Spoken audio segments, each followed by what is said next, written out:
नमस्कार, मैं उमाकांत सोनी आकार लॉ के डिजिटल प्लेटफॉर्म पर आप सभी का स्वागत करता हूं।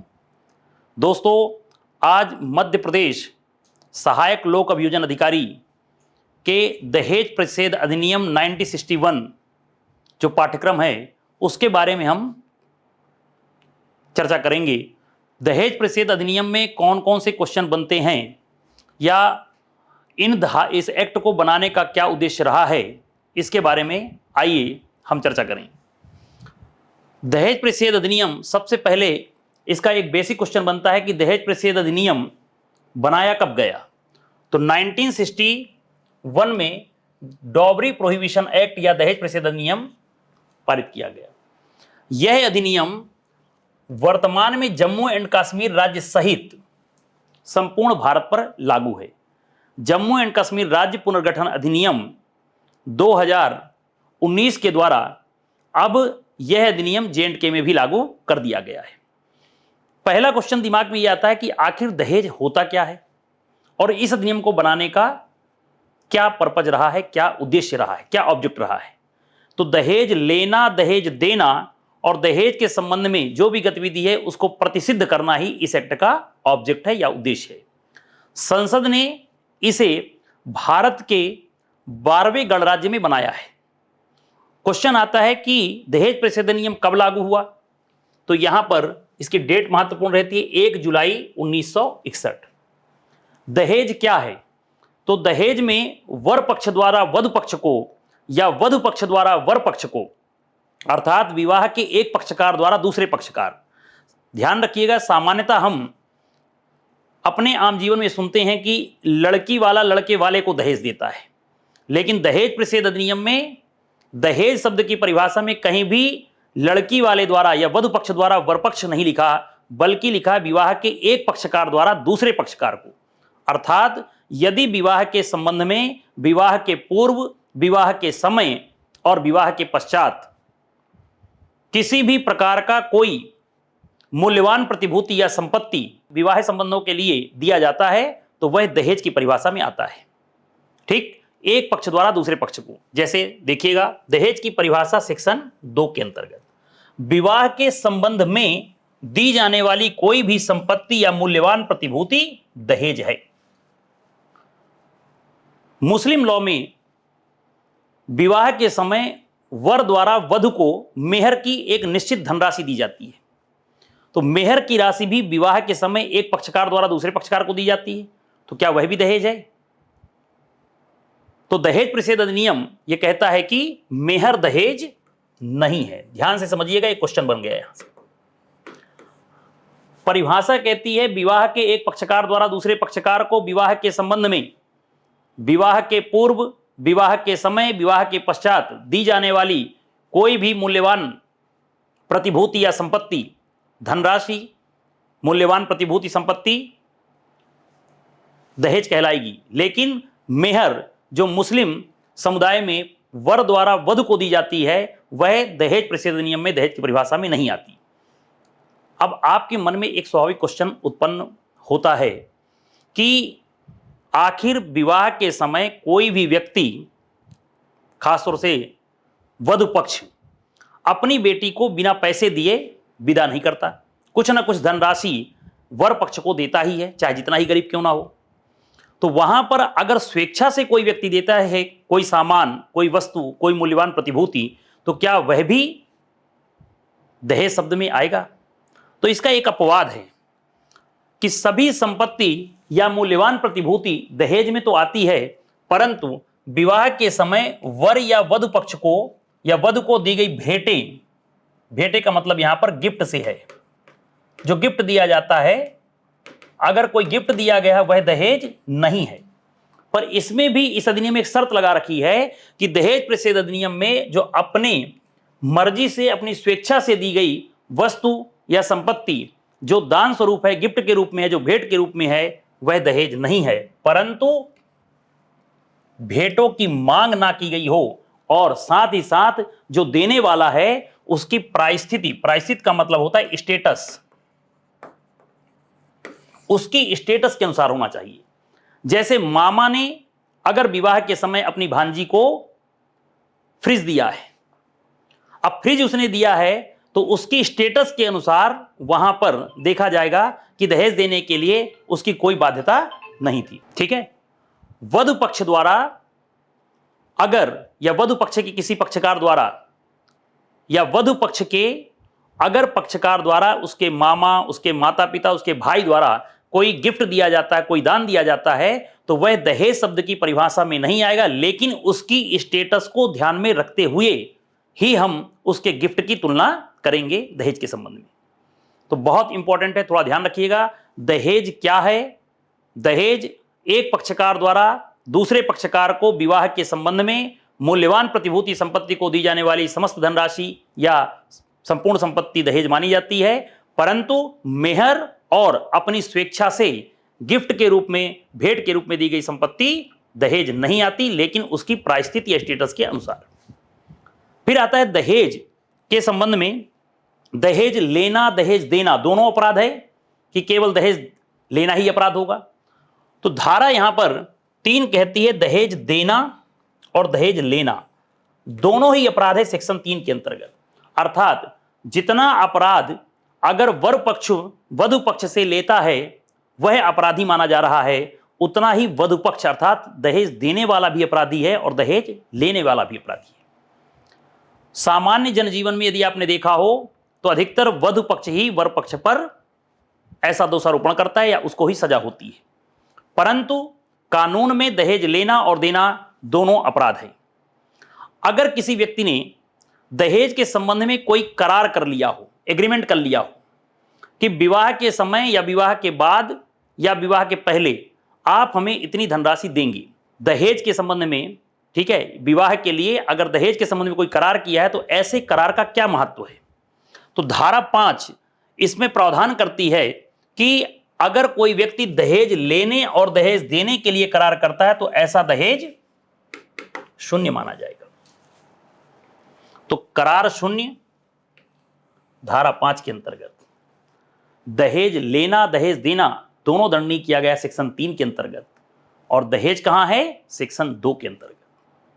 ठीक, फिर इसके बाद क्वेश्चन आता है इसमें कि दहेज मांगने के लिए शास्ति, अगर दहेज की मांग की गई है, लेना देना अपराध है 3 में, लेकिन दहेज की कोई मांग करता है तो उसके लिए शास्ति का प्रावधान धारा 4 में, और जो शास्ति है, पेनाल्टी है, उसके लिए दंड की मात्रा लिखिए कम से कम 6 माह और अधिकतम 2 वर्ष तक का कारावास, जो 10,000 रुपए तक का जुर्माना दे सकता है। परंतु यह भी सत्य है कि पहले लड़की वाले या कोई भी अन्य पक्षकार अगर केस लगा भी देता दहेज का, बाद में मैक्सिमम मामलों में समझौता हो जाता है। अगर समझौता हो गया तो क्या मिनिमम 6 महीने की सजा देना जरूरी है? तो लॉ कहता है कि पर्याप्त और विशेष कारण से न्यायालय 6 माह से कम की सजा भी दे सकता है। अगला क्वेश्चन इसमें बनता है, दहेज प्रतिषेध अधिनियम की जो प्रकृति है वो कैसी है, अपराध इसके अंदर जो होंगे वो कैसे माने जाएंगे? तो इसकी एक धारा 8 बहुत महत्वपूर्ण है। प्रिलिमिनरी एग्जामिनेशन या प्रारंभिक परीक्षा में संज्ञेय अपराध, अशमनीय और अजमानती तीनों वर्ड को आपको ध्यान रखना है। यह क्वेश्चन पूछा जाता है दहेज प्रतिषेध अधिनियम में बताए गए जो अपराध हैं ये कैसे होंगे? संज्ञेय हैं, अजमानती हैं या असमनीय हैं, जमानती हैं, समनीय हैं या संज्ञेय है, असंज्ञेय है। तो आपको तीनों वर्ड ध्यान रखना है कि इस अधिनियम के अधीन सेक्शन 8 में बताया गया है कि दहेज प्रतिषेध अधिनियम के अपराध संज्ञेय, संज्ञेय का मतलब होता है अरेस्ट विदाउट वारंट, पुलिस अधिकारी बिना वारंट के गिरफ्तार कर सकता है इस एक्ट के अंतर्गत कार्यवाही में। तो संज्ञेय अपराध हो गया। अजमानती का मतलब होता है जिसमें आप जमानत के लिए डायरेक्ट कोर्ट नहीं जा सकती, जमानत देना या ना देना न्यायालय का विवेकाधिकार है। और तीसरा है अशमनीय, अशमनीय का मतलब है जिसमें समझौता नहीं हो सकता, राजीनामा नहीं हो सकता। किस धारा के अंतर्गत? सेक्शन 8 के अंतर्गत। इसके बाद कई बार आपने समाज में यह भी देखा होगा कि विज्ञापन दिया जाता है, जो हर संडे को मैरिज का विज्ञापन आता है, उस विज्ञापन को इसमें हम इंक्लूड ना करते हुए इसको ऐसा समझेंगे, अगर किसी व्यक्ति ने विज्ञापन दिया कि हमारा या कोई पुत्र या पुत्री, कोई राजकुमार या राजकुमारी जो इतना पेमेंट प्राप्त करती है, या इकलौता बेटा चाहिए, जो इकलौता होना चाहिए, घर में जवाई बन करके रहे, और इस तरह का अगर कोई विज्ञापन दिया जाता है विवाह के लिए, या इतना दहेज यदि देने वाले ही हमसे संपर्क करें, बाकी लोग संपर्क ना करें। विवाह के संबंध में ऐसा कोई भी व्यक्ति अगर विज्ञापन देता है तो उस विज्ञापन पर पाबंदी का प्रावधान सेक्शन 4A में है। और साथ ही साथ ये कहा गया इस धारा में कि कोई भी व्यक्ति विज्ञापन देते समय संपत्ति में किसी हिस्से की प्रस्थापना नहीं करेगा, कि अगर कोई हमारी बेटी शादी करेगा तो हम इतना पैसा देंगे, या कोई विवाह करना चाहे तो हमारे बेटे से करे, लेकिन अपने हिस्से का लगभग आधी प्रॉपर्टी हमारे बेटे के नाम पे कर दी। ऐसा कोई विज्ञापन नहीं होगा, और कोई करता है तो 6 माह का कारावास जो अधिकतम 5 वर्ष तक हो सकेगा, और 15,000 रुपए तक का जुर्माने से दंडनीय किया जाएगा। ठीक। अगला क्वेश्चन आता है कि जैसे आप सब ये जानते होंगे कि वधु पक्ष में या वधु पक्ष लड़की के पिता ने अगर कोई सामान दिया भी है, दहेज दिया भी है, कोई संपत्ति दिया भी है, तो सामान तो किसको देते हैं? अपनी बेटी को, अपनी पुत्री को, ना कि बेटी की जहां शादी होती है उनके घर परिवार वालों को। तो ऐसी परिस्थिति में कानूनन उस बेटी का स्वयं का एक अधिकार भी है। ध्यान से समझिएगा, मान लीजिए बेटी को दहेज दिया है माता पिता ने, और उस दहेज को विवाह के समय में दिया गया, दहेज दिया गया है, या कोई मूल्यवान प्रतिभूति या संपत्ति दी गई है, विवाह के 3 महीने के भीतर ससुराल वालों को या जिन्हें भी वो संपत्ति दी गई है, वो सब 3 महीने के अंदर, विवाह के 3 महीने के अंदर उस महिला को या उस बेटी को जिसका विवाह हुआ, जिसके माता पिता ने दहेज दिया था या मूल्यवान प्रतिभूति दिया था, संपत्ति दिया था, उसे लौटाना होगा। ठीक। तो यहां पर धारा 6 ये प्रावधान करता है कि दहेज किसी स्त्री से भिन्न जिसके विवाह के संबंध में दिया गया है, अगर व्यक्ति द्वारा प्राप्त किया गया है, जैसे ससुर साहब द्वारा प्राप्त किया गया, दादा ससुर द्वारा प्राप्त किया गया, ठीक, तो ऐसी कोई भी संपत्ति यदि प्राप्त किया है विवाह के समय में, स्त्री से भिन्न किसी व्यक्ति ने प्राप्त किया है, तो वह व्यक्ति दहेज विवाह से प्राप्त किया हो, विवाह की तारीख से 3 महीने के भीतर उस महिला को अंतरित कर देगा। महिला को यह सब संपत्ति या मूल्यवान प्रतिभूति प्राप्त करने का लीगल राइट है। इसलिए लड़के के माता पिता को या लड़के के परिवार वालों को ध्यान रखना चाहिए कि विवाह के 3 महीने के भीतर ही अपनी वधु या उस विवाहित स्त्री को उसके माता पिता द्वारा दिए गए या विवाह के संबंध में जो भी उसको वस्तु मिली है उसको अंतरण कर दिया जाना चाहिए। आगे, अगर मान लीजिए विवाह के समय या उसके पश्चात प्राप्त किया है, हमारे यहाँ कई प्रथाएं हैं, जैसे विवाह के समय गमन हो गया, फिर कुछ समय बाद रमन होगा, ठीक है, या जिसको दूसरी विदा बोलते हैं। तो विवाह के पश्चात भी यदि कोई सामान दिया गया है, मूल्यवान प्रतिभूति दी गई है, तो यह अधिनियम कहता है वो सभी वस्तुएं जिस दिन प्राप्त किया है उसके 3 महीने के भीतर उस महिला को अंतरित कर दिया जाना चाहिए। यह कोई दया नहीं है, महिला का या विवाहित स्त्री का अधिकार है। और अधिकार कैसा? लीगल। कानून की धारा 6 कहती है, दहेज प्रतिषेध अधिनियम की धारा 6 कहती है कि उस महिला को 3 महीने के भीतर संपत्ति से अंतरित करना पड़ेगा। मान लो जब स्त्री का विवाह हुआ, इसमें ध्यान ये रखेंगे कि बाल विवाह दिमाग में आने लग जाता है, सर बाल विवाह तो अपराध होता है, फिर कैसे? लेकिन कई जगह विवाह ऐसे संपन्न हो जाते हैं जिसमें महिला की आयु अभी 18 वर्ष से कम है, पुरुष की आयु अभी 21 वर्ष से कम है। ऐसे मामलों के संबंध में अगर मान लीजिए जब विवाह हुआ उस महिला की आयु 18 वर्ष से कम है, कितने समय के पश्चात विवाह के संबंध में प्राप्त की गई सभी संपत्तियां वापस करनी होंगी? तो यहां पर आता है, स्त्री जब अवयस्क थी तो जैसे ही वो 18 वर्ष की आयु प्राप्त करे उसके पश्चात 3 महीने के भीतर उस स्त्री को ऐसी संपत्ति, मूल्यवान प्रतिभूति अंतरित कर देना चाहिए जो विवाह के समय उसके माता पिता या उसके रिश्तेदारों ने या उस समय जो भी व्यक्तियों ने संपत्तियां ऐसी प्रदान की, वो सब संपत्ति 3 महीने के अंदर 18 वर्ष की आयु प्राप्त करने के 3 महीने के भीतर प्राप्त करेगी। आगे आता है कि मान लो अगर ऐसा कोई व्यक्ति जैसे ससुर हैं या जो वर पक्ष है उसका कोई भी रिलेटिव नातेदार ऐसी संपत्ति रखा हुआ है, पहली चीज रखा है तो कैसे रखेगा, तो एज अ ट्रस्टी, न्यास के रूप में, विश्वास के रूप में रखा है। और अगर रखा है 3 महीने के भीतर नहीं लौटाता तो उसको दंड का प्रावधान है। दंड का प्रावधान कितना, 3 माह के भीतर अंतरण करने में अगर समर्थ रहता है तो वह कारावास, जिसकी अवधि 6 माह से कम नहीं और 2 वर्ष तक हो सकेगी, और जुर्माने की राशि 5,000 से कम नहीं 10,000 रुपए तक हो सकेगा, दंडित किया जाएगा। इसलिए सावधान रहें, सतर्क रहें। महिलाओं की या विवाहित स्त्री की विवाह के समय जो भी संपत्ति मूल्यवान प्रतिभूति मिले, वर पक्ष को यह ध्यान रखना चाहिए कि वहां पर विवाह के 3 महीने के भीतर ही उसको लौटा देना चाहिए, अन्यथा लीगल राइट तो महिला का है ही है, और इस एक्ट में 6 माह से 2 वर्ष तक का कारावास और 5,000 से 10,000 रुपए तक के जुर्माने का प्रावधान भी किया गया है। मान लीजिए इसमें अगर संपत्ति देने के पहले ही महिला की मृत्यु हो गई, जैसे विवाह होकर के आया, महिला वापस जब जाती है, 3 महीने समय बीता नहीं, एक्सीडेंट हुआ और महिला की मृत्यु हो गई। अगर विवाहित स्त्री की मृत्यु हो जाती है तो विवाह के संबंध में या विवाह के समय या विवाह के पूर्व जो दी गई संपत्ति मूल्यवान प्रतिभूति है उसका क्या होगा। तो धारा 6 ये प्रावधान करती है कि अगर संपत्ति के लिए हकदार स्त्री उसे प्राप्त करने के पहले ही अगर उसकी मृत्यु हो गई तो वहां पर उस स्त्री के वारिस दावा करने के हकदार होंगे। अर्थात लड़की के माता पिता या लड़की के भाई उस संपत्ति को प्राप्त करने के लीगल एयर्स माने जाएंगे, वारिस माने जाएंगे। यह हमारे यहां धारा 6 के अंदर प्रावधान है। ध्यान से समझिएगा, स्त्री का विवाह हुआ, विवाहित स्त्री 3 महीने के भीतर संपत्ति वापस करना था, मान लो इसी बीच उसकी मृत्यु हो गई और संपत्ति उसे ससुराल वालों ने नहीं लौटाया था, ऐसी परिस्थिति में यहां पर प्रावधान है कि उनके लीगल एयर्स, माता पिता, भाई बहन, वहां पर केस करके उन संपत्तियों को वापस प्राप्त कर सकते हैं, और यह उनका लीगल राइट है, कानूनी अधिकार है।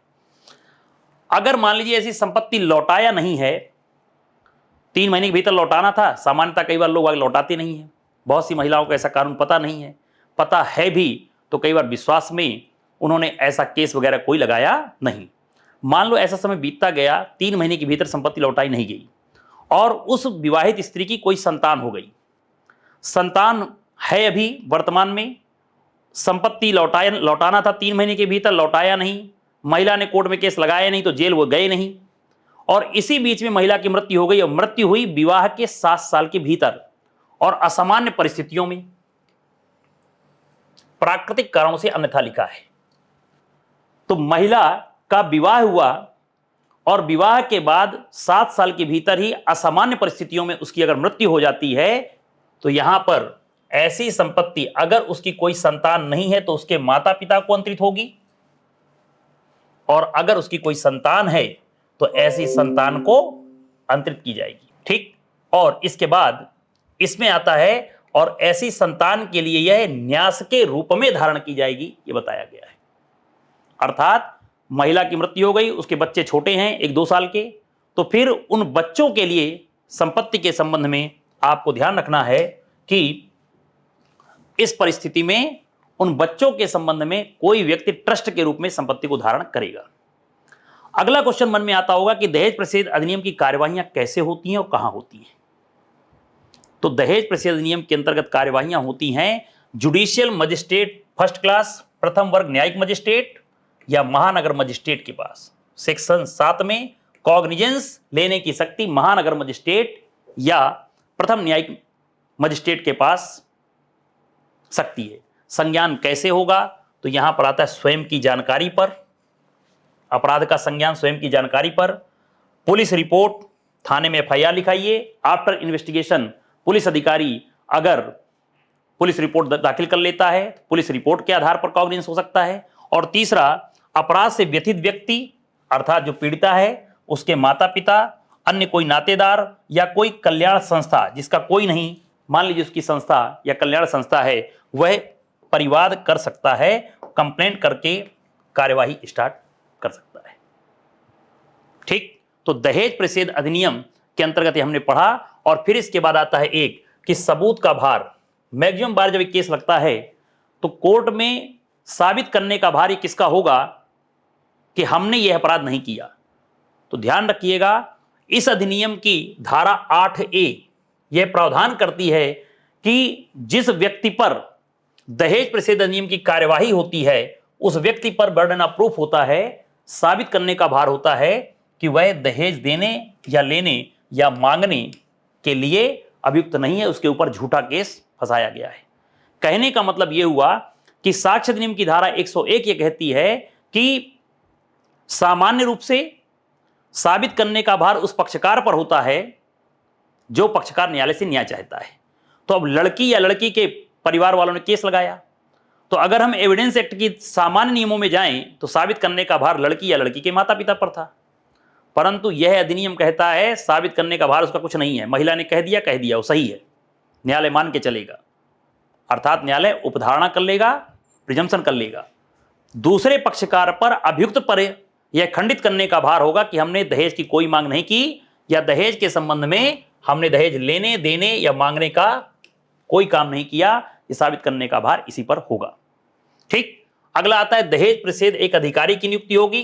कौन करेगा नियुक्ति? राज्य सरकार, धारा 8B। और इसे सलाह, दहेज प्रतिषेध अधिकारी को सलाह और सहायता देने के लिए राज्य सरकार एक सलाहकार बोर्ड नियुक्त करेगी, जिसमें कितने सदस्य होंगे? मिनिमम मैक्सिमम 5 सदस्य, 5 मैक्सिमम सदस्य हो सकते हैं, और जिसमें कम से कम 2 महिलाएं होंगी। यह भी प्रारंभिक परीक्षा में महत्वपूर्ण क्वेश्चन है और धारा 8B के अंतर्गत प्रावधान किया गया है। 8A सबूत का भार, 8B सलाहकार बोर्ड, किसकी सहायता के लिए? दहेज प्रतिषेध अधिकारी को सलाह और सहायता देने की। धारा 10 कहता है इस अधिनियम का, केंद्र सरकार और राज्य सरकार दोनों को नियम बनाने की शक्ति है। बहुत से एक्टों में हमने पढ़ा होगा कि नियम बनाने की शक्ति केवल केंद्र सरकार की है, लेकिन यह एक्ट ऐसा है जिसमें नियम बनाने की शक्ति केंद्र सरकार की भी है और राज्य सरकार की भी। केंद्र सरकार की सेक्शन 9 के अंतर्गत और राज्य सरकार की सेक्शन 10 के अंतर्गत। ठीक, इसके बाद इसमें एक 1985 में नियम बनाया गया जिसमें दहेज प्रतिषेध वर वधु भेंट सूची नियम 1985 का प्रावधान किया गया।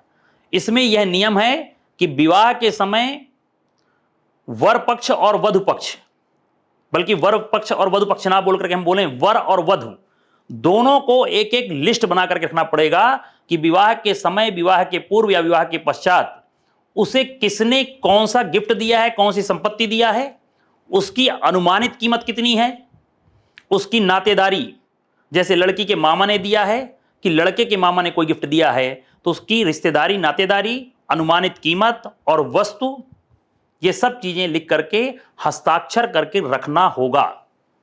ये नियम में बताया गया है। मान लीजिए लड़की या लड़के का हाथ फ्रैक्चर है, साइन नहीं कर पा रहा या अनपढ़ है, तो ऐसी परिस्थिति में कोई अन्य व्यक्ति उसकी सूची तैयार करेगा और पढ़ करके सुनाएगा, समझाएगा। ठीक, और उसके बाद उसका अंगूठा लगवाया जाएगा। लड़का या लड़की दोनों अपनी अपनी सूचियां तैयार करेंगे और ये 1985 का जो नियम है उसके अंतर्गत है। ठीक, तो आज हमने दहेज प्रतिषेध अधिनियम के संबंध में बहुत ही महत्वपूर्ण बातें इसके अंदर डिस्कस की, जो प्रारंभिक परीक्षा और वर्तमान में व्यवहारिक नॉलेज के लिए आवश्यक है। ठीक, आगे हम किसी नए टॉपिक के साथ फिर मिलेंगे। तब तक स्वस्थ रहिए, मस्त रहिए। जय हिंद, जय भारत। Thank you.